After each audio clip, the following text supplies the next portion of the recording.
Hello বন্ধুরা, তখন আপনাদের বললাম যে বাজারে যাচ্ছি, তো বাজারের থেকে গিয়ে টুকটাক সবজি ছিল, এই সবজি এনেছি। আর মাছ যেহেতু আমার কালকে আনা ছিল বলে মাছ আর আনিনি। এই দেখুন, কালকে এখানে লোটে মাছ আছে। এখন বাজারে যা শীতকাল, ভালো সুন্দর লোটে মাছ উঠছে, লোটে মাছ রেখেছি।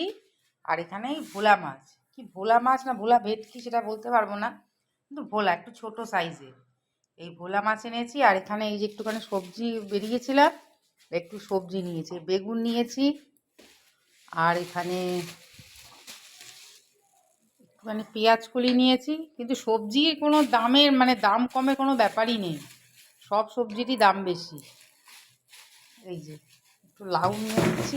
সরি দাঁড়ান, আমি সবজিটা বার করে আপনাদের দেখাচ্ছি। দাঁড়ান, এই দেখুন, এই লাউটা এনেছি। লাউটা দিয়ে লাউ শিম দিয়ে একটুখানি ডাল বানাবো। লাউটা এত সুন্দর কচি, আমার দেখেই নিতে ইচ্ছে করে। লাউ নিয়েছি।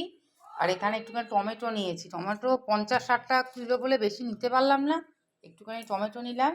আর একটু পেঁয়াজ কলি নিয়েছি। আর এখানে একটু বেগুন নিয়েছি, ব্যাস। আর একটু ধনে পাতা ঘরে ছিল না, একটুখানি ধনে পাতা দিতে বললাম, এই ধনে পাতাও দিয়েছি। চলুন, আজকে এই রান্না হবে, লোটে মাছ করব। এখানে ভোলা মাছ একটু ঝাল বানাবো, আর একটু লাউ দিয়ে শিম দিয়ে ডাল করব। আর এই পেঁয়াজ কলি আলু ভাজা। চলুন রান্না বান্না করে নিই, আবার রান্না করে আপনাদের কাছে আবার ভিডিও নিয়ে আসবো। চলুন।